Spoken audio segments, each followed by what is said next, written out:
Join me as I dive deep into the mystery and try to uncover what really happened to the West Memphis Three. On May 5, 1993, three 8-year-old boys rode their bicycles into the woods near West Memphis, Arkansas. They never came home.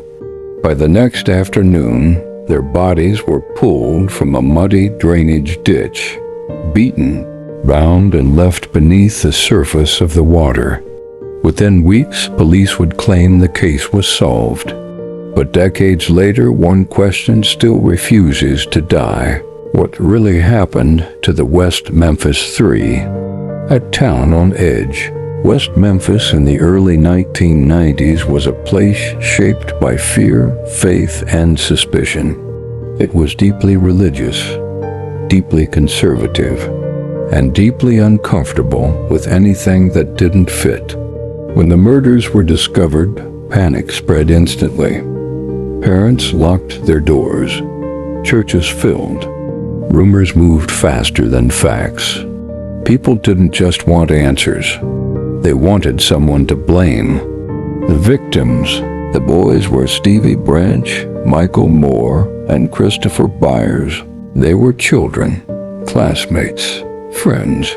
Their deaths shocked the community, not only because of their brutality, but because of how quickly the town began to look for something evil behind them. Not a person, but a symbol. The investigation. From the beginning, the investigation was chaotic. The crime scene wasn't secured properly. Evidence was mishandled. Potential leads were overlooked.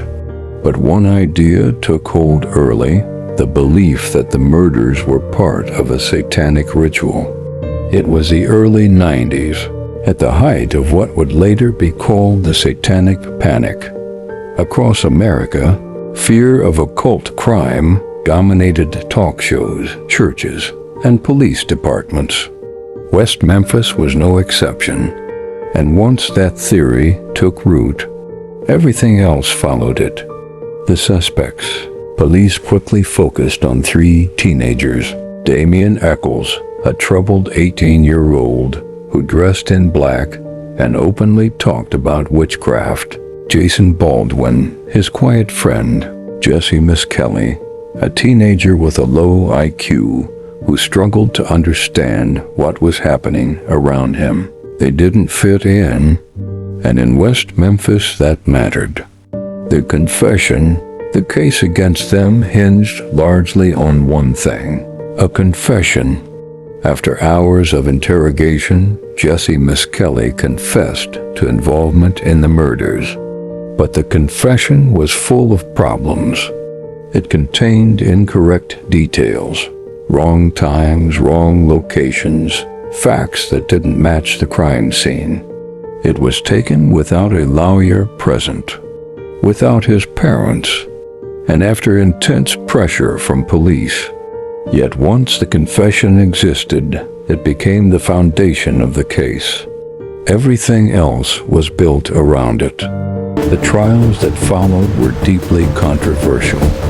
There was no physical evidence tying any of the three boys to the crime scene. No DNA. No fingerprints. No murder weapon. Instead, prosecutors relied on testimony about black clothing, heavy metal music, and interest in the occult. Damien Echols was portrayed not as a person, but as a demon. In 1994, the verdicts came down. Jessie Misskelley and Jason Baldwin were sentenced to life in prison. Damien Echols was sentenced to death. They were teenagers, and they were declared monsters. Doubts began to surface. Almost immediately, cracks appeared. Independent investigators began re-examining the case. New forensic analysis raised questions about the injuries, about the bindings, about the timeline. Witnesses recanted or contradicted themselves. and attention slowly shifted to something that had been ignored early on: other possible suspects. The forgotten questions. Why were the boys' bodies placed where they were? Why was some evidence missing? Why did fibers found at the scene point closer to the victims' families than to the accused? And why was the investigation so narrowly focused so early? The more questions people asked, the harder it became to believe the official story. Public attention. As the years passed, the case attracted national and international attention.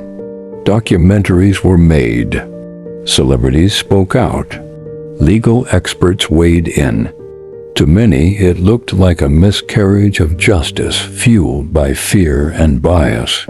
But to the state of Arkansas, admitting that meant admitting failure. And that was something they weren't ready to do. The Alford plea. In 2011, after nearly 2 decades behind bars, the West Memphis Three were released. Not because they were declared innocent, but through an Alford plea, a legal agreement where defendants maintain their innocence while acknowledging the state believes it could convict them again. It was a compromise. Freedom without truth. So what really happened? That's the question that still haunts this case. Were 3 teenagers railroaded by a system driven by fear? Or were the real killers never held accountable? The evidence doesn't point cleanly in one direction. But what it does show is this: the investigation was flawed. The trials were biased. And certainty was built on assumption, not proof. The real tragedy: 3 children lost their lives. And for decades, the focus shifted away from finding who did it, to defending what had already been decided. Whether the West Memphis Three were innocent or guilty, one truth remains undeniable. Justice was never clear, and without clarity, there can be no peace. Closing. The case of the West Memphis Three isn't just about a crime. It's about fear, about belief overpowering evidence, about how easily a community can mistake difference for danger. And until the full truth is known, the question remains: what really happened to the West Memphis Three? Thanks for watching, and please click on the subscription button.